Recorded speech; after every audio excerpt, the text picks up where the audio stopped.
Hi, I'm Lindsay Burke, and we are going to make the Blue Blood earrings. These earrings combine 4 colors of Swarovski crystal in a cute little cluster with a beautiful majestic blue crystal pendant below. The colors are rich and regal and will dress up any outfit. They'd look great with just a simple pair of jeans and a shirt. I'll show you how to construct these earrings with the wire wrapping technique, an essential technique for any beader. Once you make these earrings in this colorway, you'll want to make them in all the other colors. Okay, let's take a look at the products we'll need.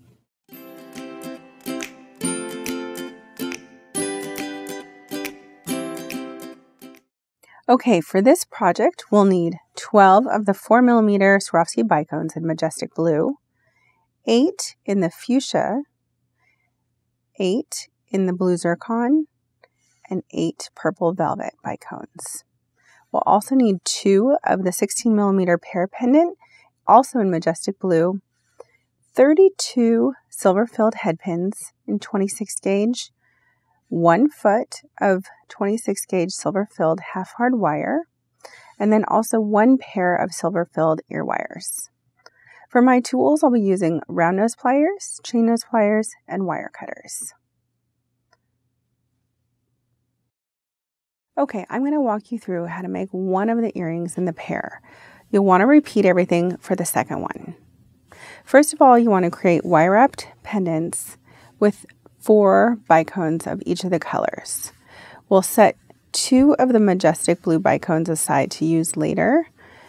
But first off, we'll take a head pin and we'll add 1 Majestic Blue bicone to it and bring that all the way down to the end. Then to start our wire wrap loop, we'll go ahead and use our chain nose pliers. Grab up above the bead just a little bit. You want enough room that we're going to be able to make a wrap there. And go ahead and bend at a right angle. Then take your round nose pliers. We're going to use these to form the wire around the nose of the pliers to make a round loop.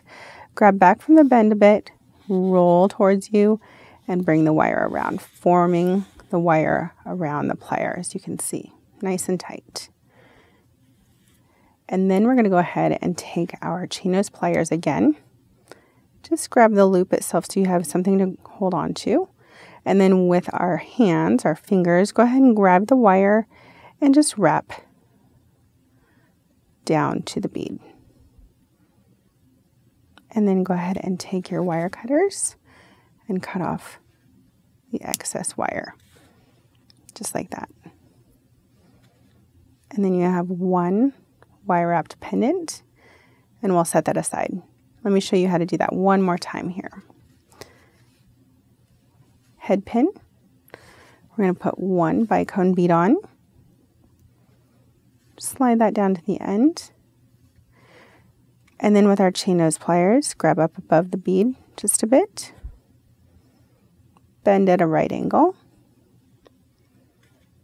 and then use our round nose pliers, grab back from the bend and roll in a bit, and continue rolling the wire around the plier here. So you have a nice loop.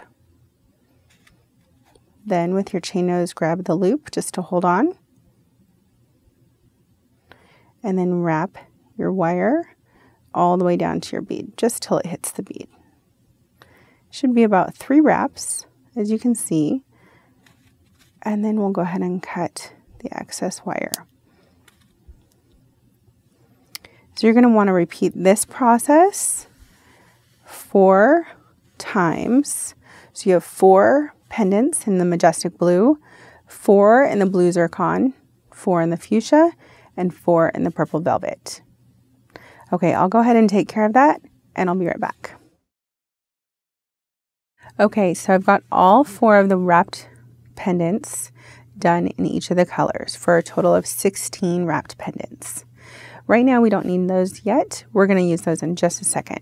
Next, we'll use the wire to make a wrapped link.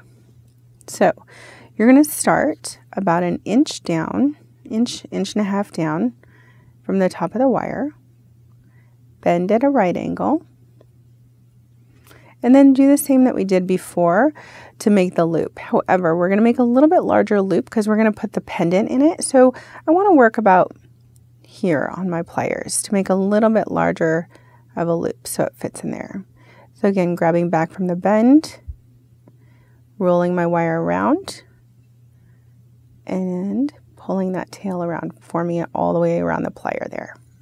Okay. Then I want to open it up just a little bit. So I'm just going to bend it slightly just to open, and I'm going to slide one of the pendants in it.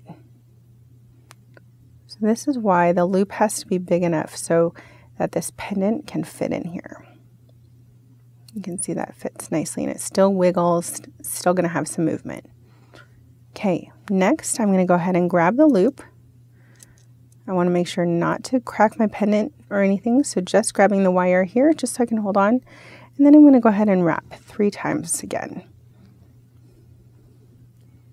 You can wrap more if you'd like, but aesthetically, we like to wrap about 2.5 to 3 times. You can see I readjusted my pliers so I can get my wrap around there. And then go ahead and cut off that tail.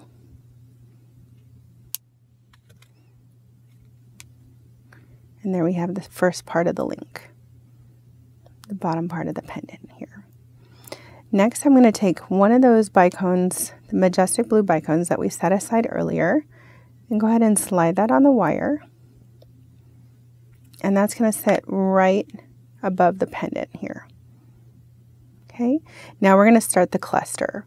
So I like to repeat my pattern, just starting with one of the colors. I'm going to start with the Majestic Blue, and just slide the loop on the wire, and then the Fuchsia, Purple Velvet, and Blue Zircon. And then I'll repeat this for all 16 pendants that we made.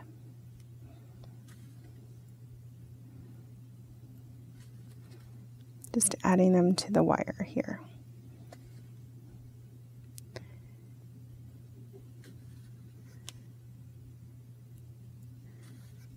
This is going to create our little cluster.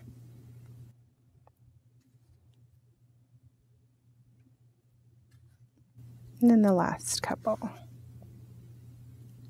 You could always make more of these pendants and you'd get a bigger cluster. And then I bring all of them down to that bicone bead at the bottom. So you can see that they just slide on here. And we're going to wrap them tight so they make a little cluster. Now I like to take a look to make sure that I don't have all of the same colored beads all next to each other. As you can see, like 3 of the fuchsia pendants are all next to each other. So just to try to make it a little bit more random and mix it up again, just try to move them around a bit and separate them. Not necessary, but something that I try to do is just kind of move them around. So not all the same colors are right next to each other. All right, then string your last bicone bead. This cluster is really going to stay together if there's enough pressure to keep all of the bicone pendants kind of sticking out like a little poof. So once I don't have the pressure, they're going to fall to one side or the other. So we're going to want to put a wire wrapped loop right on top of this here. So again, using my chain nose pliers, grab above the bicone bead, bend at a right angle. And this one we're going to do a smaller loop like we did on the pendants. Go ahead and roll the wire towards me and pull the wire around. You can see I've got a loop there. And I'm just going to grab the loop with my chain nose pliers and start wrapping.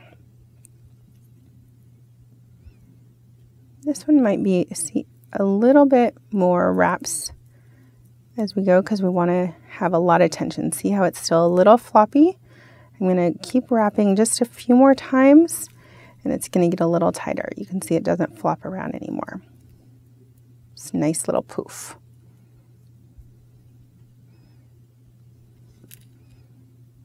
And then I can go ahead and cut off my excess wire.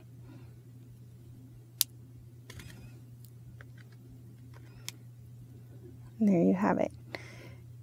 Then, to attach this to the ear wire, I'm just going to go ahead and take my ear wire, grab the side of the loop with my chain nose pliers, open to the side so it doesn't distort, and then slide the loop on.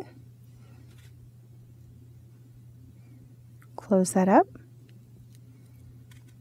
and there you have it. The blue blood earrings. And again, like I said, you're going to want to repeat that for the second one. Let me grab the second one over here.